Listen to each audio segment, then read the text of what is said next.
Welcome back to Made Up of Wires. We're decompiling Castlevania Symphony of the Night. As always, you can go to soten.z.dev to get the latest status for the overlays that we are working on. We've been working on the outer wall. On soten.z.dev, you'll also find a link to GitHub and a link to Discord where you can learn more about the project. We've been working on the outer wall, which is N01.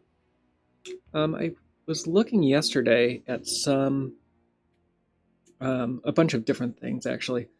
Looking a little bit at the mobile versions of the game. I wanted to see what files were in the mobile versions versus the PSP version, and where for some reason I was under the impression that the mobile versions of Soten came before the Requiem collection. The Requiem collection's much older than I thought.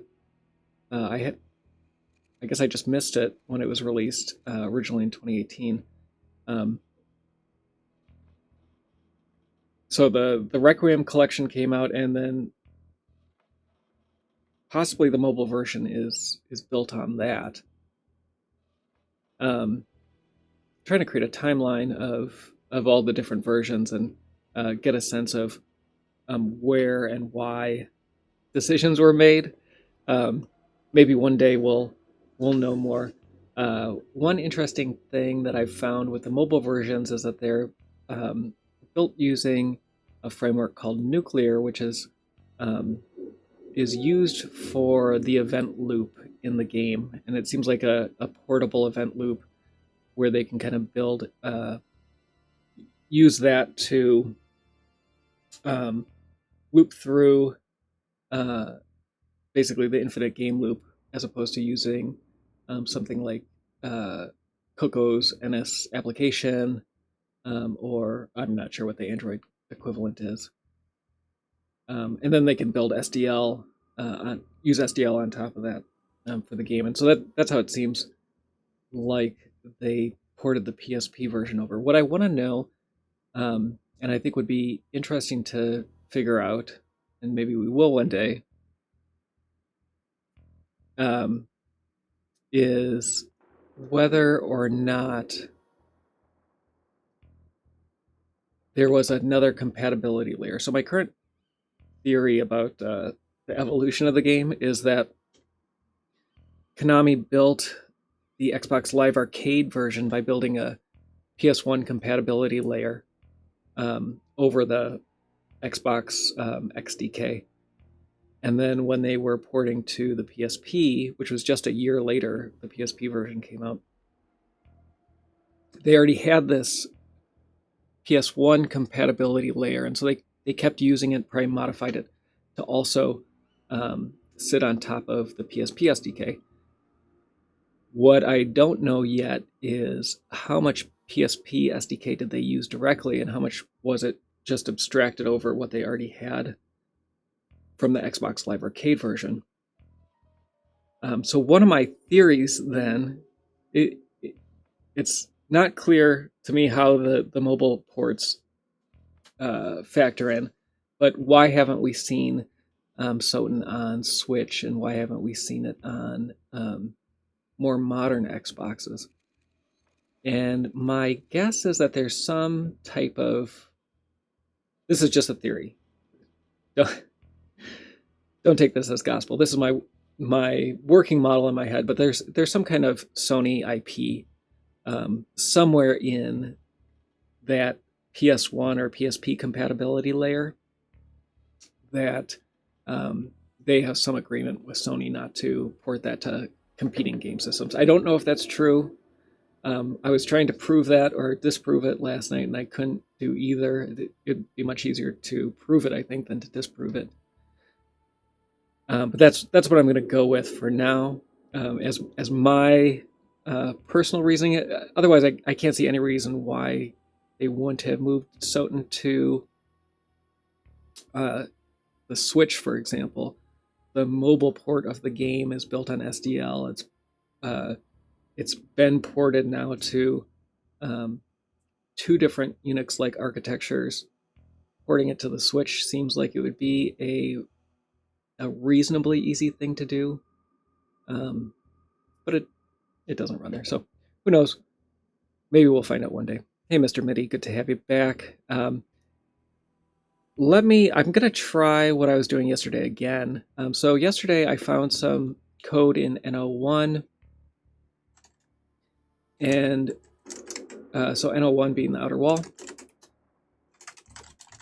And I was trying to modify the, create a modified disk so that when we got to a method or a function that is known to be called when the elevator is activated, can we see the result of that function?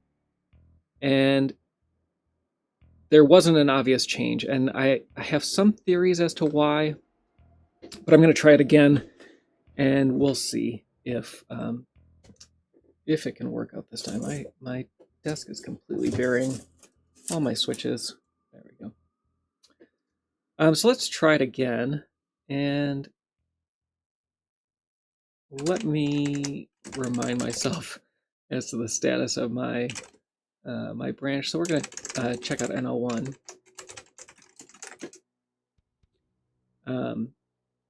And I'm going to have to make, I'll do this in the background.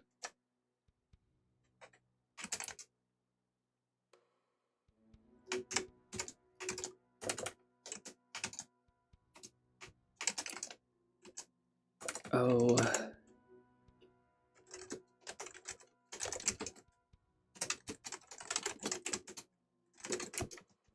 I have 3 working branches going, and right now with the way the make file is written, I was thinking about doing that during a stream too, is trying to clean up some of our build infrastructure.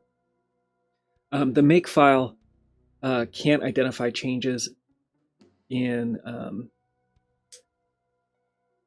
the splat config, and so when splat config changes, or for example, you've there's kind of this circular relationship between splat config and the C files that it originally generates and then that we modify. So if you take out and include ASM, for example, splat isn't going to extract that assembly. But then if you check out a branch where you need that include ASM again, that assembly is missing now, and you can't build, and you need to extract again. And the extract, or the splat config file hasn't changed, so make doesn't pick up on it not changing. And so just kind of round and round you go. All right. So I was going to be looking at N01. Let me see which ones this was.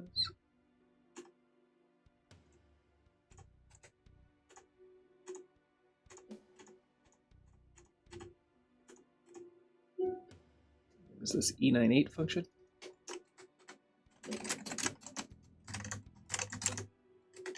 And I had the file right there, and I could have just pulled it from the diff. But that's not how my brain works sometimes. All right, so the change that I made earlier was to bias this function towards green. I still think that's a legitimate change. And let me look up here. So up here, we're actually biased a lot towards red. And so maybe that's the better way to go. If basically, if we get to the case where red is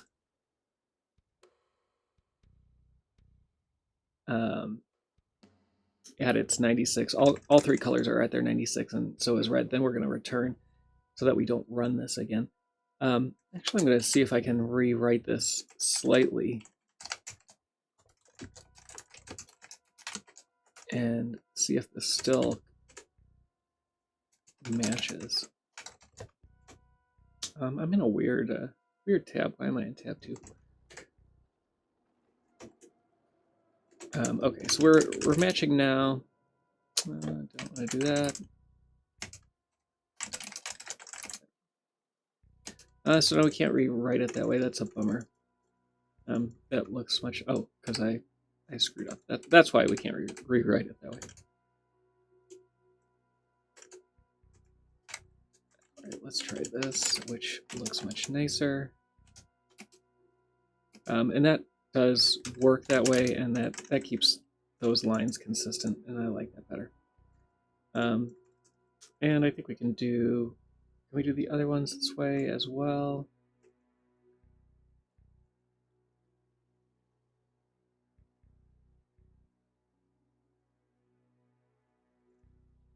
Not so much this one.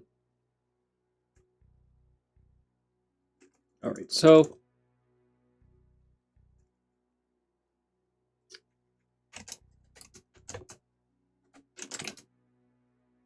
there is a little bit of a ramp here.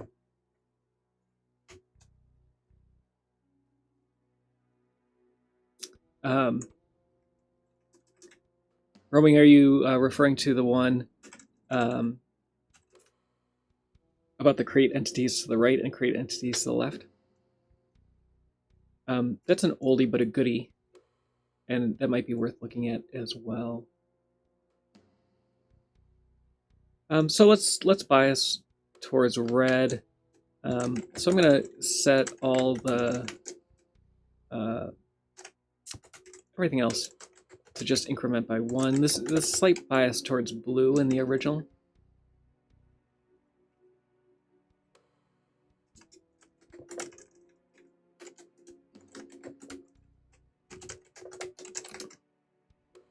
And it's possible that this is too subtle.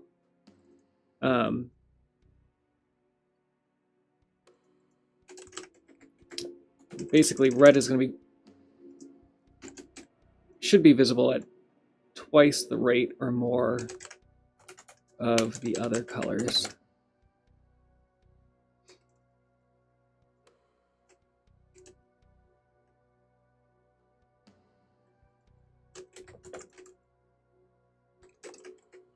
I would change this to, maybe that's even a better option. Let's actually just get rid of, can we get rid of the others altogether?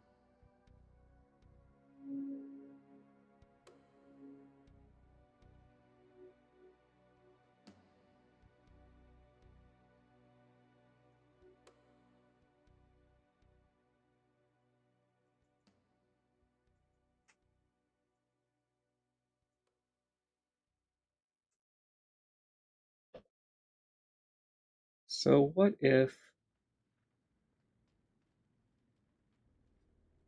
I'm going to do this.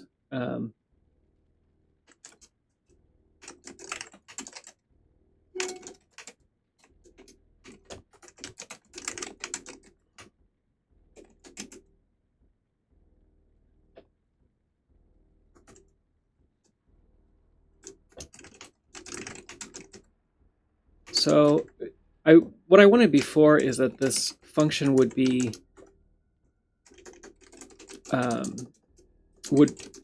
guaranteed to fit in the same address space. Because if this function doesn't fit in the same address space, it's not going to. I'm actually going to set this to 255. We'll do.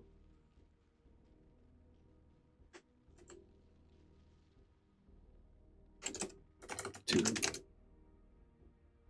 248. No, not 248. 240. All right. So if this, if I add these conditions, we're adding a branch, a load, and a branch, and an increment and a store. So that's at least 4 instructions, probably more, and then possibly a load and a branch, comparison branch, and a return. So my guess is that we're adding about 10 instructions, 10 bytes to this function. And so that's going to shift everything that comes after it by 10 bytes as well. I was trying to avoid doing something like that by just changing the scale of the constants. But we can try this and see. So this will build. Hopefully, yeah, it builds but doesn't match, and so we'll make a new disk.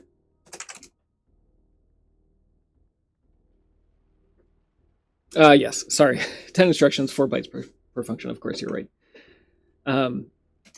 So 40 bytes. So everything should be shifted by 40 bytes. And if we do a diff for the stage, it's going to be a mess. And basically everything after this is going to be different. And so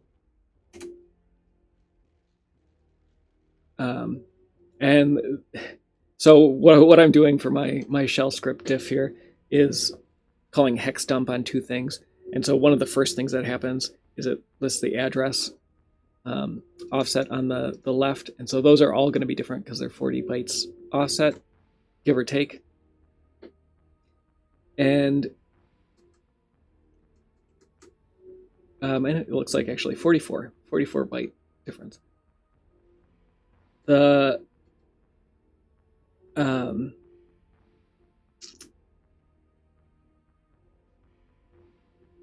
since every line then is different, the diff won't just show you the difference between the 2 lines. That's probably something I could fix. I could probably clear out the address so that the diff was nicer. It's nice having the address though, because then you can find where the change is more quickly. All right, so I built a disk. I'm gonna grab that disk off screen. I'm gonna go to DuckStation. And what I'd expect now in DuckStation, and what I think might have happened,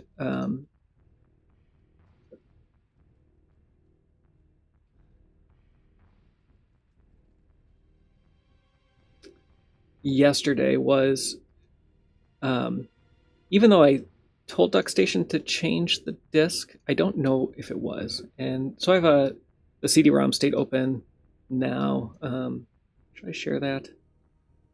Might be worth sharing.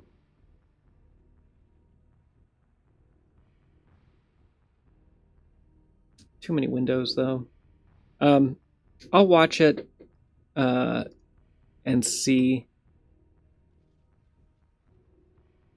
and we'll see if this reloads. The other thing that DuckStation may be doing is buffering the disk, and so I just downloaded a new version of this, but if it has a file handle open to the old version, it may be referencing that still. So I'm going to actually, I'll change the disk. I'll remove the disk.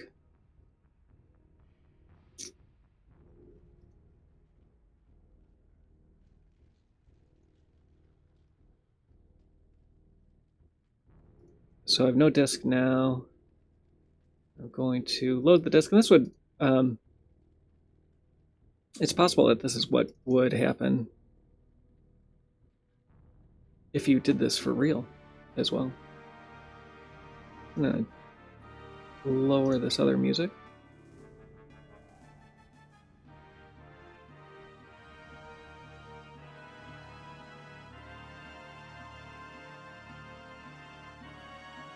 Okay, so, and of course, DuckStation has the wrong controller again. Whenever I plug in a new controller,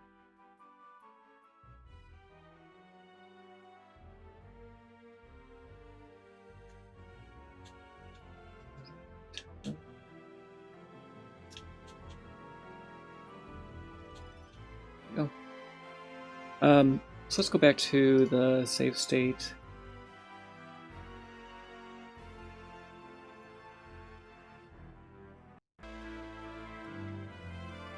And looking at my disk, so this is the original disk here.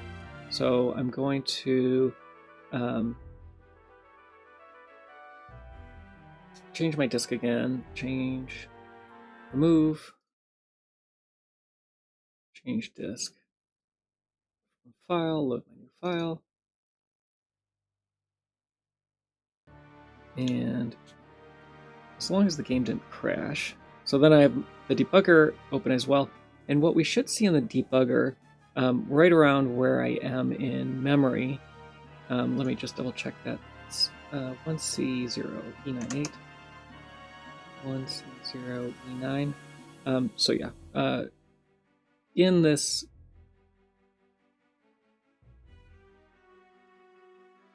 memory range starting here and below, we should see that change when I come back in to the room. So it should change going into the other room. Oh, and it didn't. So yeah, it doesn't change going into the warp room because the warp room is too small. But I would expect it to change here, and it didn't. So let me go to the long library.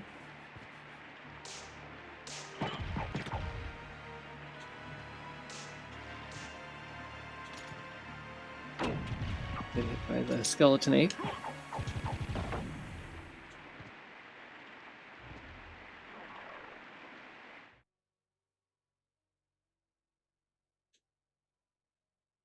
So now we see all that memory change. Now I'm going to go back, and we should reload this section. Yeah, and it's still loading the old version. Let me look at one more thing over in the terminal. There was actually a comment in Discord this morning about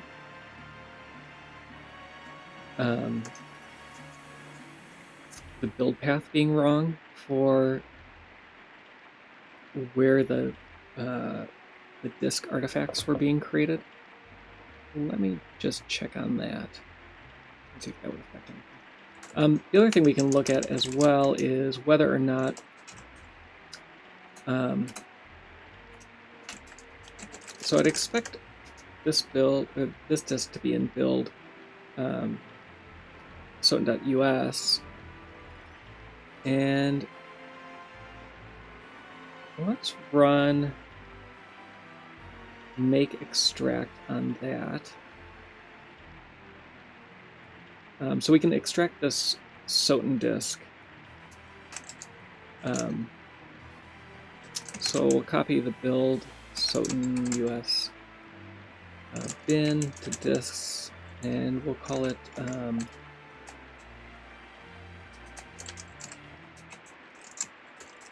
just Soten.custom bin, and we'll just link the queues.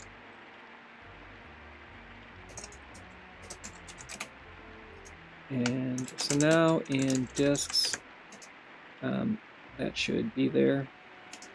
And let me look at extract disk.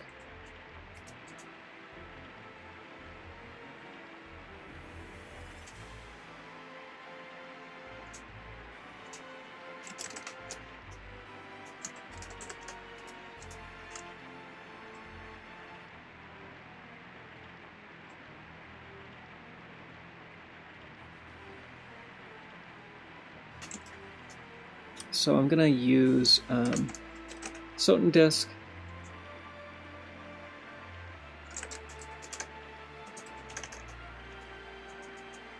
Oh, it should be in open. Oh, I have a bang.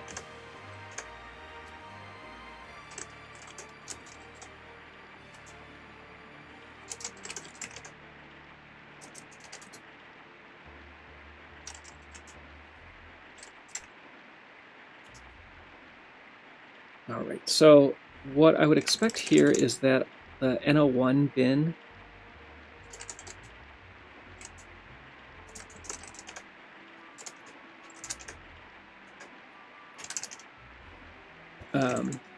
should be the same as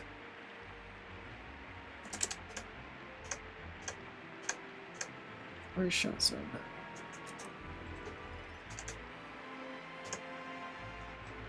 Should be the same as build US NO1 bin, but they're not. So, and this may be where the issue was with the make file.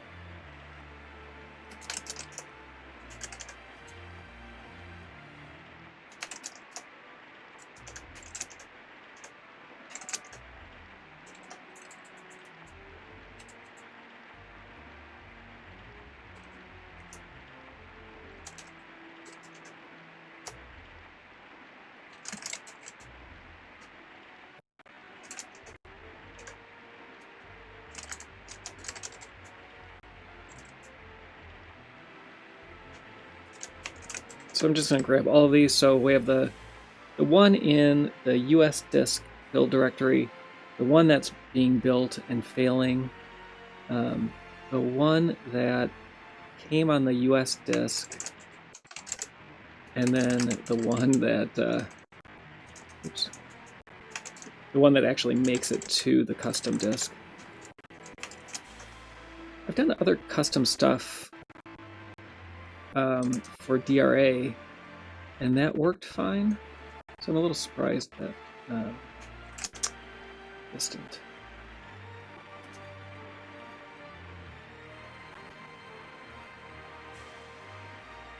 So yeah, it's not pulling the correct bin, it's pulling the retail bin. So let's look at what could be going wrong. So in the root make file,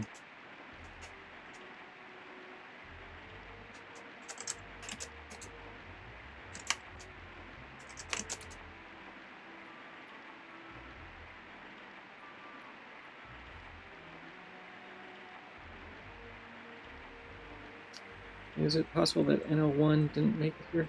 So here's NO1, and it should be coming from the build directory. So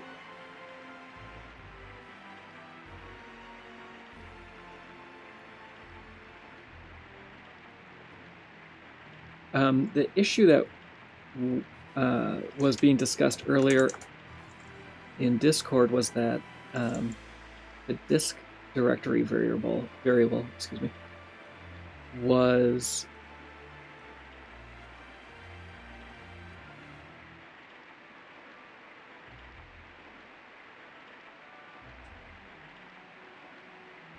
getting a second version, but I don't think that that affects anything. So let me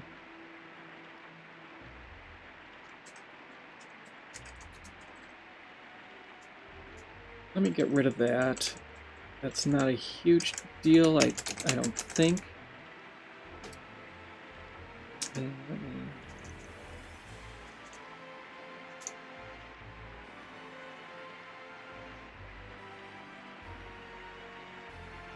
turn this back.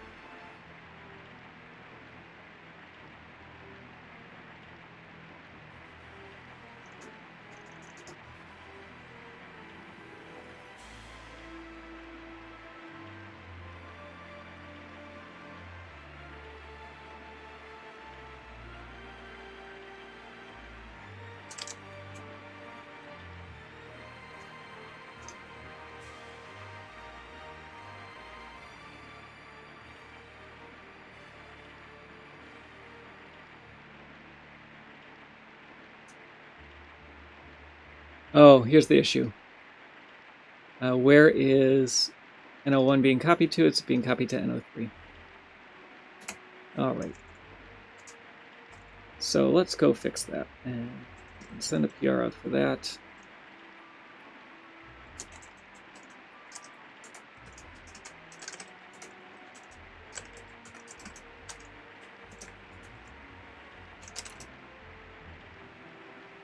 And let's build a new disk.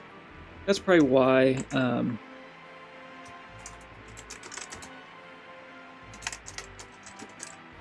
the custom disk is actually significantly larger as well.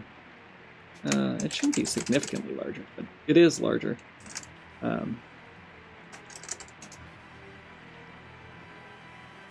Custom one is 556. Oh no, it wasn't larger. For some reason I thought it was. Alright, so now let me copy it again.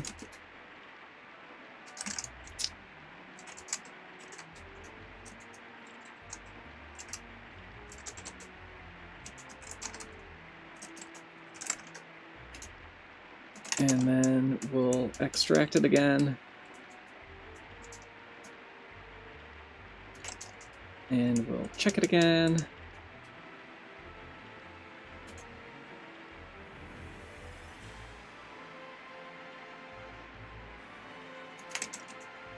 And it's still wrong. So instead of US. I'm going to look at build US.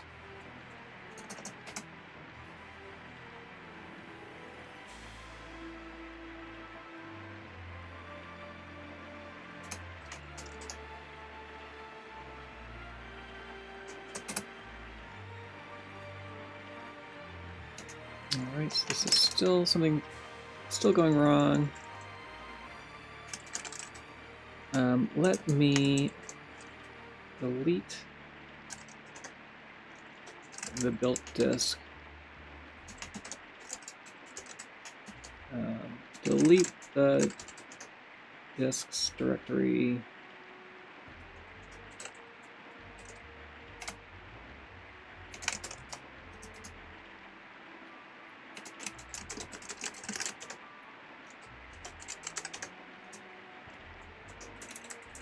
And start over.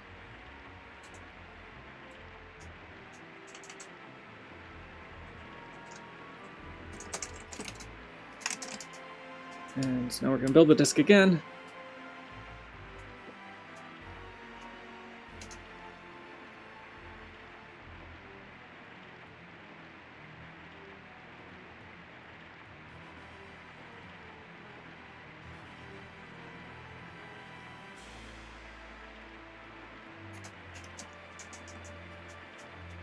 Copy the disk. Extract the disk.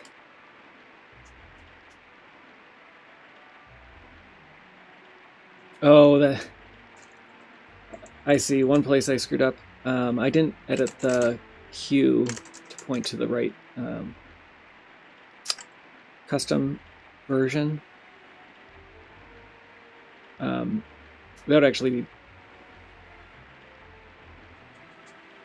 That would be fine on my computer that I'm running DuckStation, but not here. So I need soten.custom.queue. And that needs to point to custom.bin. And now I'll extract it again. Should work a little better. And now let's check the caches.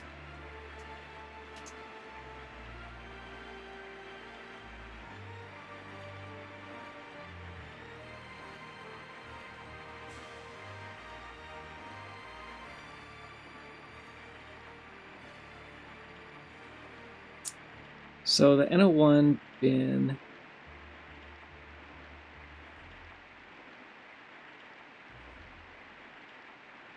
everything is matching build now, which is what I wanted.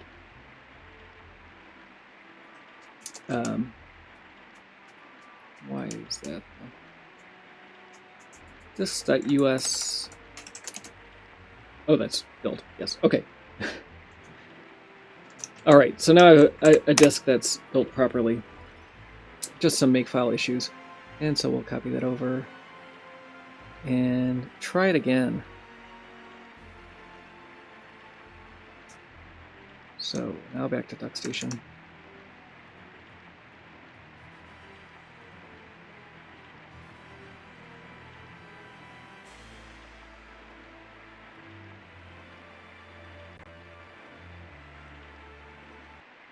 All right, so we lose music because my guess is that there is an error when reading when the disk changes. So, and then the music restarts as a recovery from that error. But the overlay is not going to reload automatically. We have to leave, and actually, I could. Let me try the warp room because that's much faster.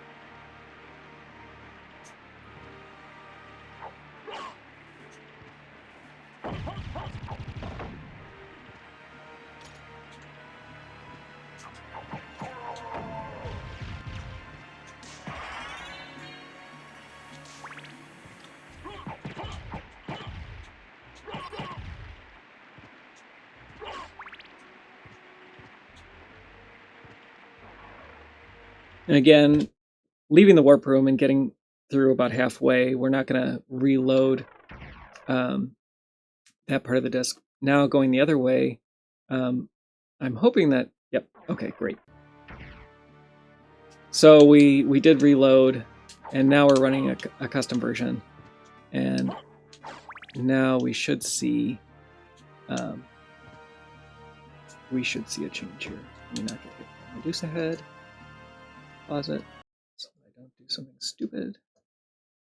We'll make this nice and big. This is the huge reveal. This is what the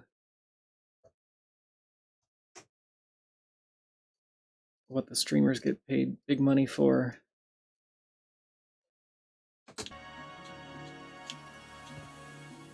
When they do the unique things that people want to see. And so you can kind of see it. There was the red leading edge in the text. Just to kind of a pitiful demo, but it works. I'm gonna reload the state and maybe grab a screenshot of both along the way.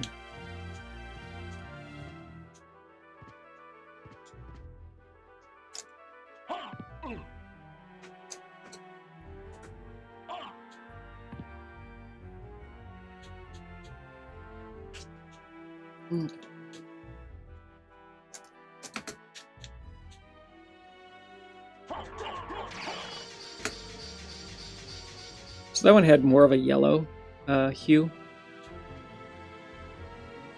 So I'm going to load the previous version again.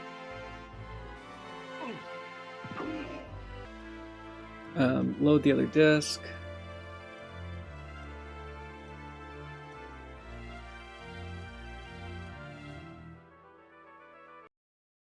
All right. Music's gone, which is good. We have to get over far enough so that the... and actually, I should have not left the room. I don't think you actually have to leave the room for the overlay to get reloaded. I could be wrong. But I think you can trigger the overlay loading a little further in. Oops.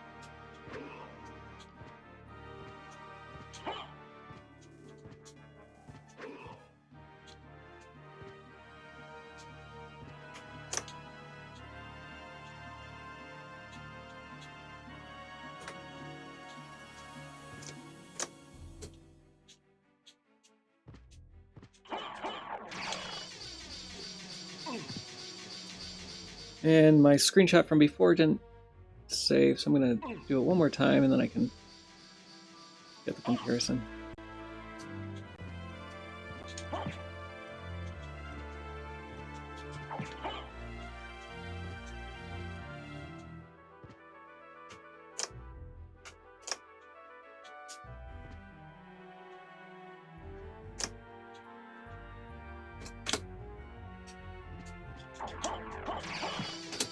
Shoot.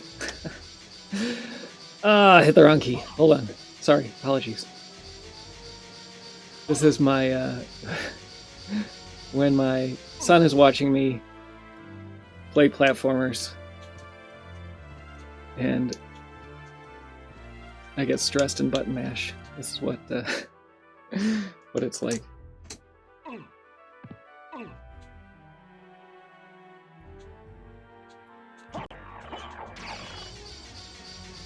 All right. So I think I got that now. And let me get some more safe. And I'll grab both of those.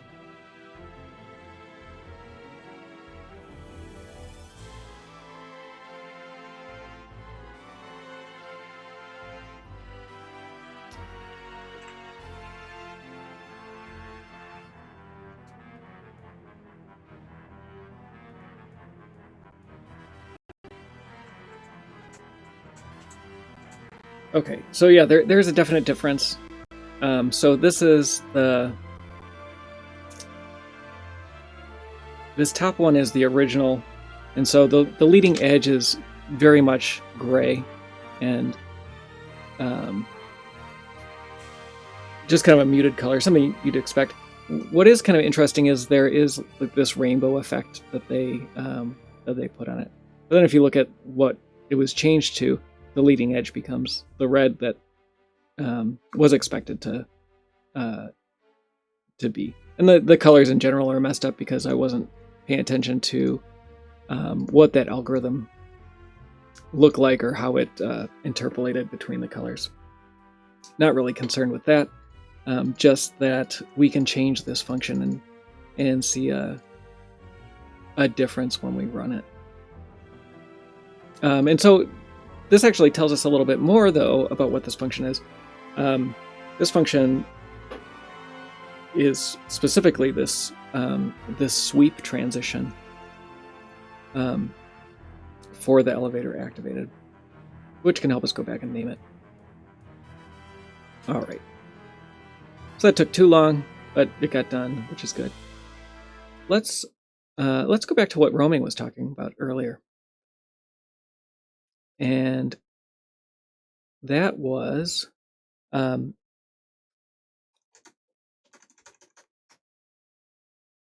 create entities to the right. So I'm not sure if I streamed this, but these were functions that I decompiled pretty early on,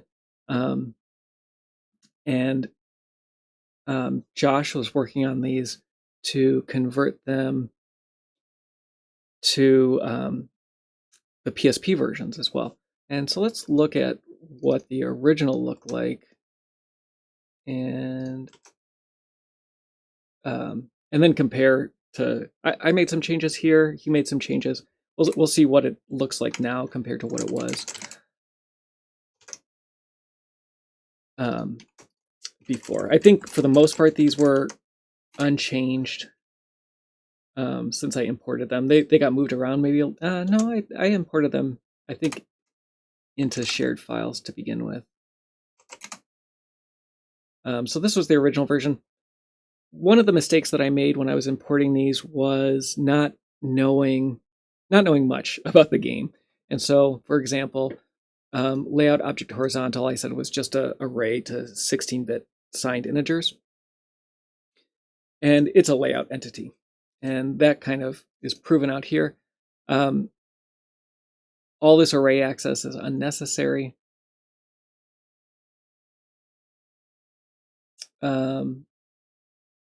The expected flag also seems unnecessary.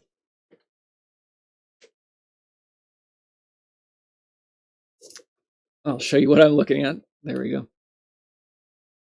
So what this function is responsible for is when the stage scrolls to the left or to the right, this function is called, and basically looks at all of the entities that are positioned somewhere. And there's two lists of entities. One of them is sorted horizontally and one of them is sorted vertically. And there's two versions of this method. One goes horizontally and one goes vertically. Actually, there's four versions of this method. One goes to the left, one goes to the right, one goes up, and one goes down. And so if you're moving up, like in the outer wall where you're primarily moving up, every time the viewport changes or the camera shifts vertically, this function will be called, and it'll check all the entities that are sorted above you and see if any of them need to be created. And likewise, there's functions that go the opposite direction. Does anything fall out of the viewport far enough that it should be destroyed? So this was the original version. The only thing that's going to be missing from what is currently in Scratch is the declarations for object layout, position horizontal. Some of these array access are going to be missing as well. This was more similar than I thought it was going to be, but I don't think it's worth, or I don't think comparing it directly is probably necessary. So this is the updated version. So instead of a Sign16 array for the layout object. We have a pointer, and actually I think it's an array. No, it's a pointer. Sorry, it's a pointer to an array.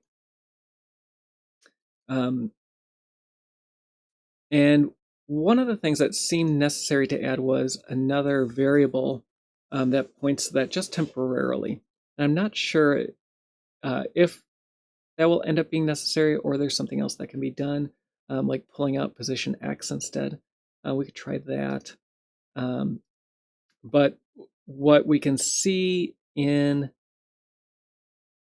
the PSP version is that there's only one read here to the layout. So I'm going to try that. I'm going to try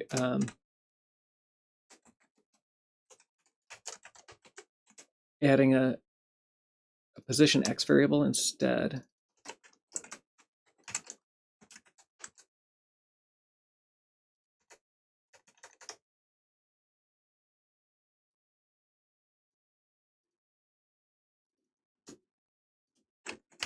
And then checking that instead of loading those again. But no, we need that. So when we have this load half unsigned at offset 0, that's happening twice. And so we know that that's field access for a struct both times. So we can get rid of that.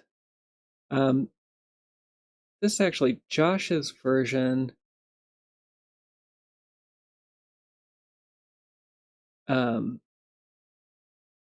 I thought Josh had a close version here. I thought he had a match that I forked this from.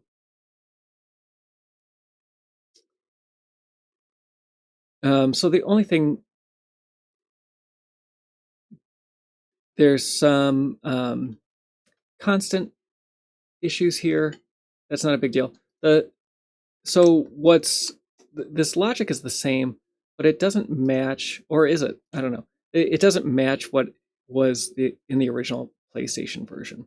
And the PlayStation version has some unique things. It's specifically checking this flag for the value FF instead of just checking whether it's non-zero or not.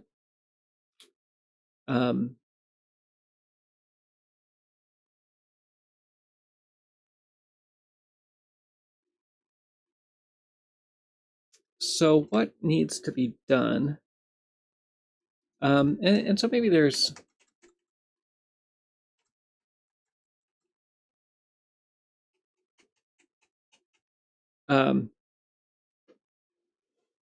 sorry, thinking through how I want to approach it. So we have these two different versions of this function. Is the PSP version different from the PlayStation version of the function? Is there something else that's missing that we don't know or can't tell from this particular implementation? Or are they different implementations and we shouldn't try to get them to match at all?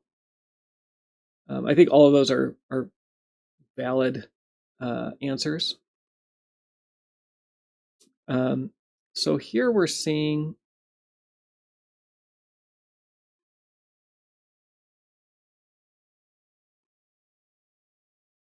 okay, so Mr. Mitty's pointing out that that Josh said there are some places where it looks like array access as opposed to struct access. And when I originally decompiled this, there were a lot of struct access cases or pointer field dereferencing looked like array access to me. And so that's how I treated it. And especially on the PlayStation side, those things can look very similar. We didn't have the tooling that made pulling the PSP version as easy at the time. And so I wasn't comparing the PSP version when I decompiled this. Let's look at the M2C decompilation and see if that gives us any hints.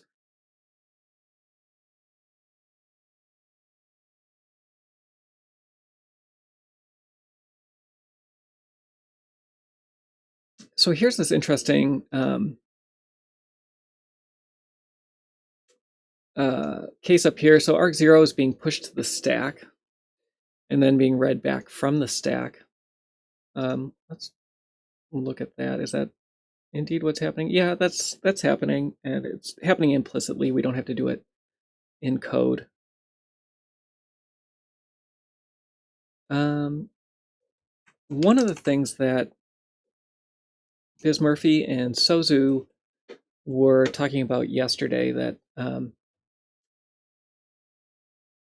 turned out to be somewhat interesting, and let's try this just for kicks.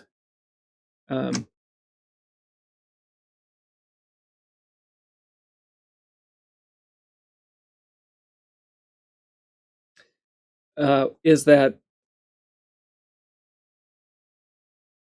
the MetroWorks, so GCC, when it's compiling these, it doesn't really use the context to optimize register allocation. And so even though it's compiled with O2, which is standard optimization and does a lot of tricks and reordering and is a headache to try to go through the assembly and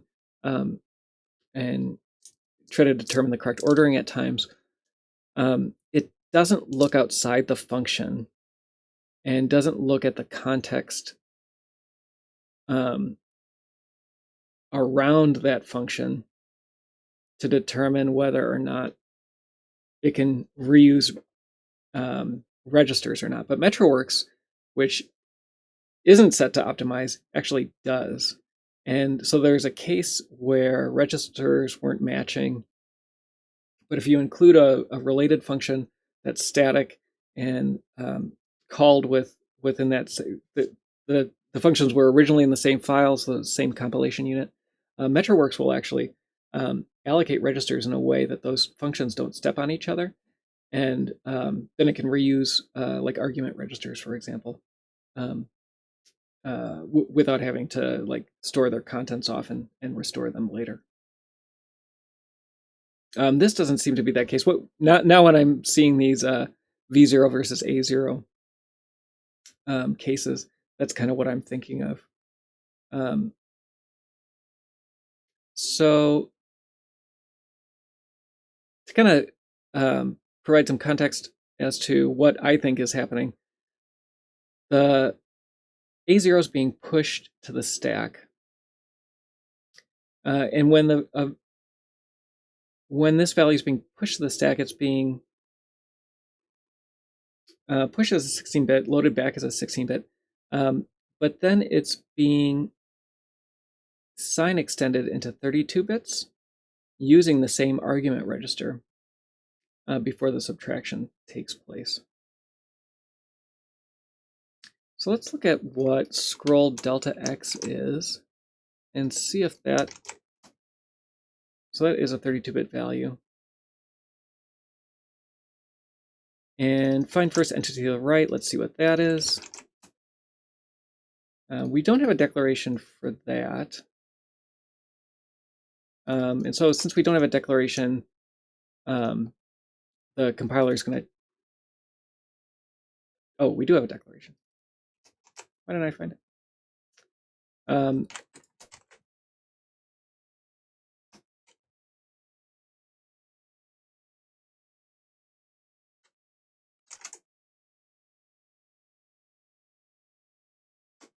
So that doesn't affect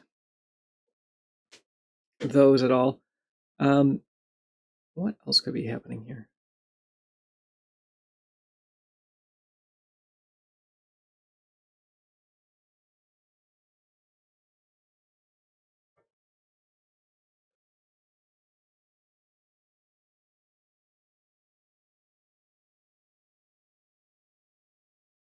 Yeah, unfortunately, when the V registers are involved, I'm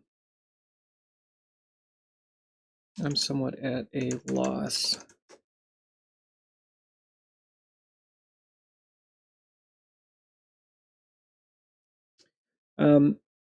What else can we do? We could look at some of the related functions in. So, like I said, there's about 6 functions all in this cluster related to finding. I guess maybe 8 functions related to finding and creating entities in one direction or another. Let me pull in the find first entity to the right definition.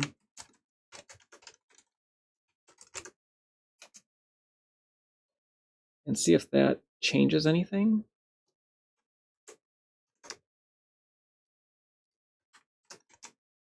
And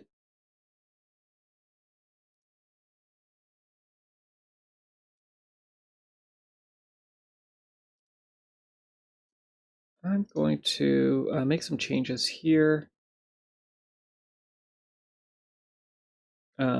Since this is now a layout entity.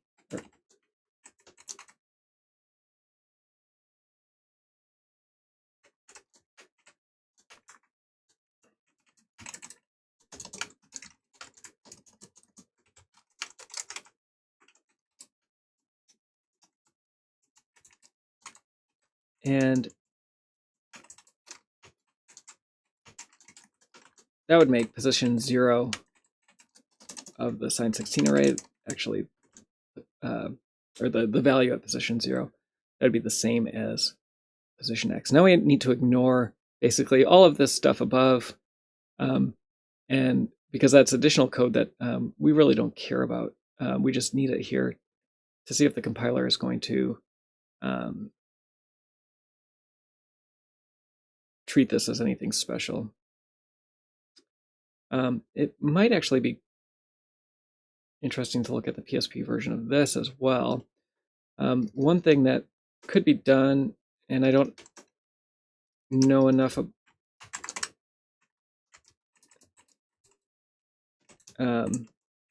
this could be written very differently, but it's not affecting the registers at all.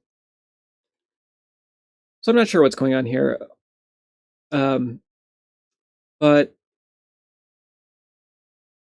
the difference in this section of the function is so different between the PSP version and the PlayStation version that it's not clear to me that those are the same. I'm going to do one more thing. I'm going to pull in the PlayStation version and try to get that to match with the layout entity in place.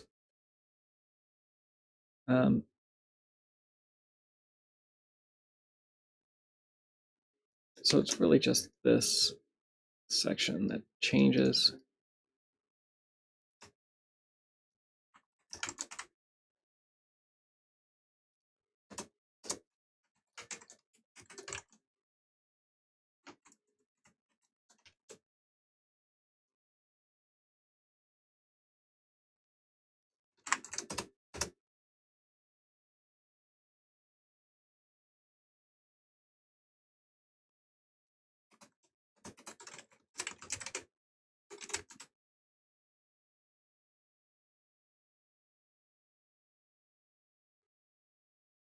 All right, so there's one issue here on line 70. Sorry, not line 74. There's some missing code around line 30.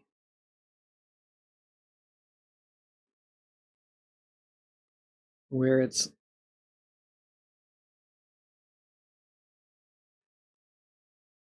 loading the, oh, this wasn't position X. That's, what was it there originally?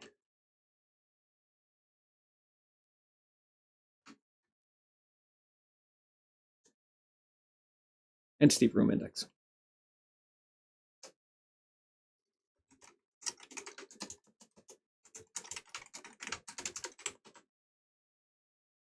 There we go.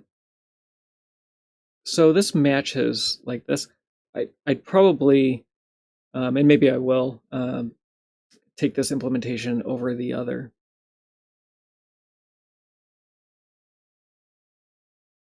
and then try to go through the others and fix this as well.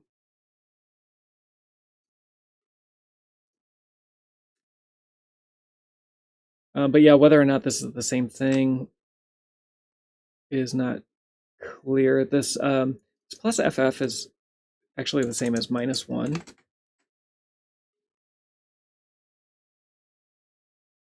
And what this is saying is we could try to treat this flag as a signed value. Then we're saying, is this equal to -1? But there's some masking and other things that are happening that that the compiler doesn't like.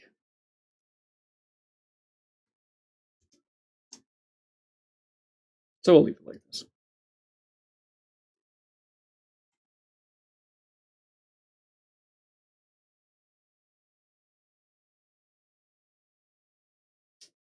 All right, what is next? Let's do a little more.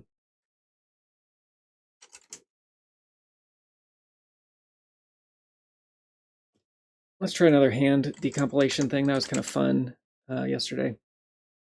So I'm going to look at STN01 non-matchings and see if we can find something small.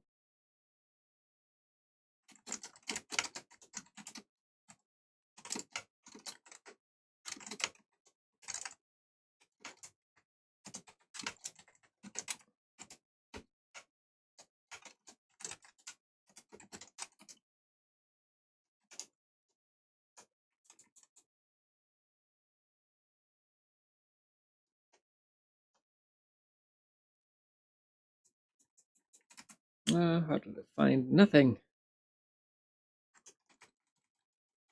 Because I put my dot in the wrong place. That's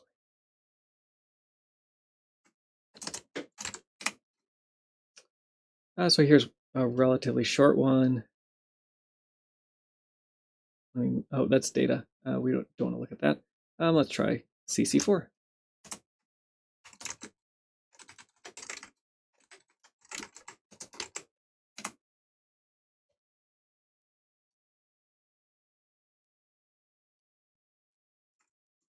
So we're playing a sound effect. What sound effect are we playing? We need to look at register A0. It appears to be the sound effect that is passed in because A0 is not being set.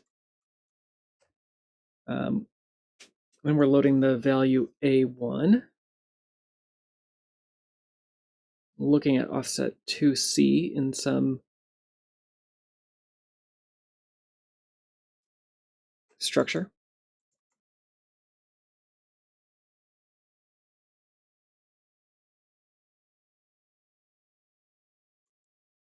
And either adding 1 to it or not. No, it looks like we're always adding 1 to it. So let's find a structure with a 2C in it. Destroying an entity if our branch at the top didn't work out. 2C, I'm guessing, is the step of an entity, but we'll see.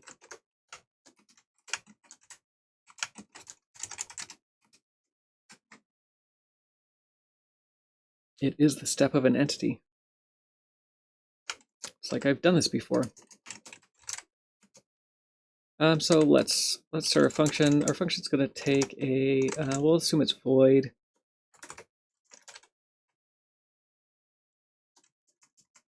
And it's going to take an entity as an argument.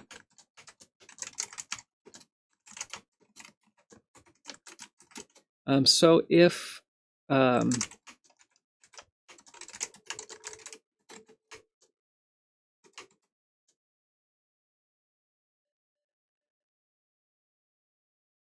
it is equal to 0, if it's not equal to 0, we'll do this case first. We're going to destroy the entity.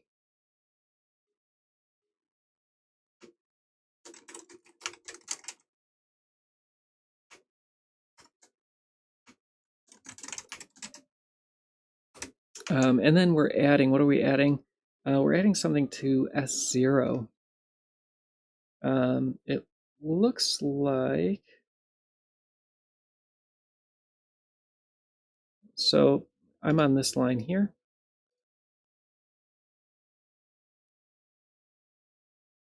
Oh, this is just setting the argument for destroy entity. There's nothing more. So we're returning after this.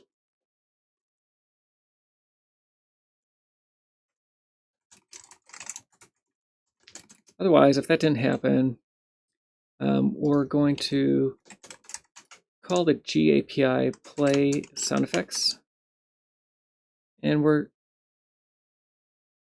going to be passing in. Oh, maybe there is no argument to play sound effects. I thought there was.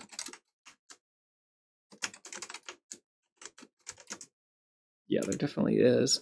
So where is? Oh, we haven't called it here. We're playing the sound effect A1, and we can see what those sound effects are in the sound effects header.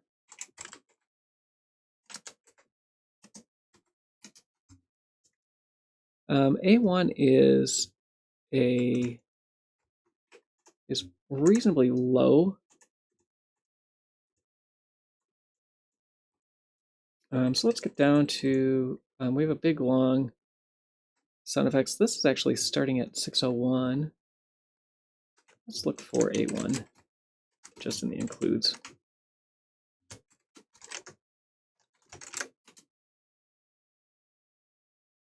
And I don't see it.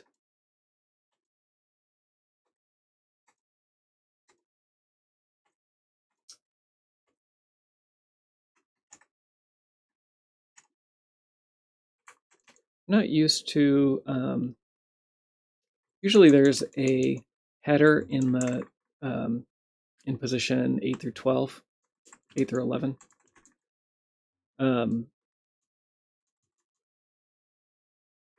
So seeing A1 is a little different than I'm used to. So let's look for the play sound effects in other places and see if anybody else has A1. And I could do that recursively. So this does exist. Okay, so it's a thing. So we're going to call that, and then we're going to increment the step.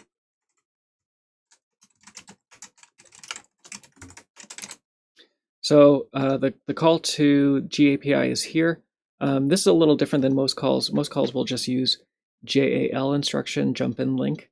This is jump in link register, which means it's going to, instead of using a constant, it's going to use a value from the register, and that's because it has to read the value of this global variable, which is a field in a struct. And that the value of that field is a pointer to the play sound effects function, which gets loaded into a register, and then that's called. And then our argument is set up in the delay slot, which gets executed, even though it comes after, it gets executed before the jump occurs. Then we're loading our step and incrementing our step and storing the step back. Oh, and I didn't think about this beforehand, but then we fall through, and we fall through to destroy entity. So regardless of, so if the branch is not branch if not equals to 0, we're going to destroy. So we're only running that, yeah, if it's equal to 0. So this should actually occur no matter what, and then we need this stuff in the conditional. So I had that wrong. Good to review. All right, and so now let's put this in place and see how we did. See if it works.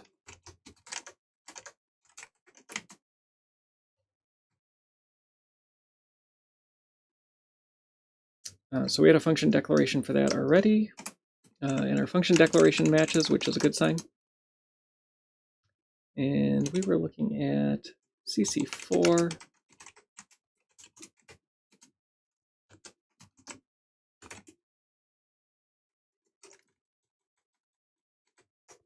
And before I do this, to make sure that we are getting a match, I need to revert my other change. So we're in line or in file 20 here. We want to revert this one. This is my change to make the text more reddish as it's fading in. And let's just make sure that that's what that change is.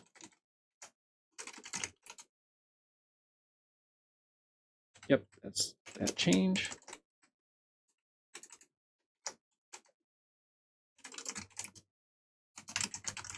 And we'll make, and yay, we built. So we got another one.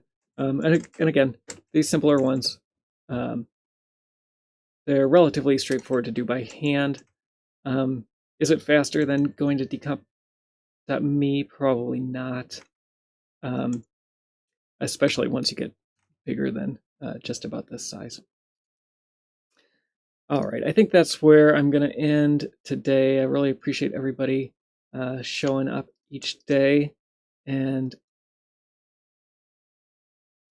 coming along with me on this journey of decompiling. I always want to reiterate, I'm a contributor to this project. This isn't my project. I just enjoy Symphony of the Night and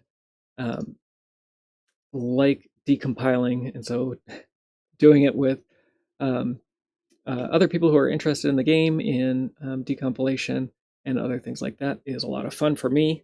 And I really appreciate, again, everybody who shows up and joins in the chat. If you're new or haven't seen the stream before and want to see more, I'm here Monday through Thursday for about an hour and a half or so, doing just this, decompiling Castlevania Symphony of the Night, and we'll probably keep doing this until Symphony of the Night is decompiled completely. If you missed a bunch of it, go to YouTube, follow on YouTube. Oh no, I guess YouTube is subscribe. Do that on YouTube. Comment, chat, do all the things. It helps a lot, and hopefully I'm bringing you some value to your life as well. Maybe not, we'll see. If you want to know more about the Castlevania Symphony of the Night decompilation project, go to soten.z.dev and you can find more info there. Find a link to GitHub, which all the code that we decompile during the stream eventually gets to. You can also find a link to Discord where, as we talked about today, there's a bunch of things around some methods that have, or functions that have been decompiled already, but aren't matching on the PSP. We're talking about that and how maybe we could get those into sync, or whether they're completely different implementations. So if you're interested in the game, decompilation, or anything like that, join us for more, and I'll see you all on Monday, and hopefully the connection's a little better. It looks like I'm dropping about 20% of my frames. Appreciate the ISP. All right, that's all I got. Adios.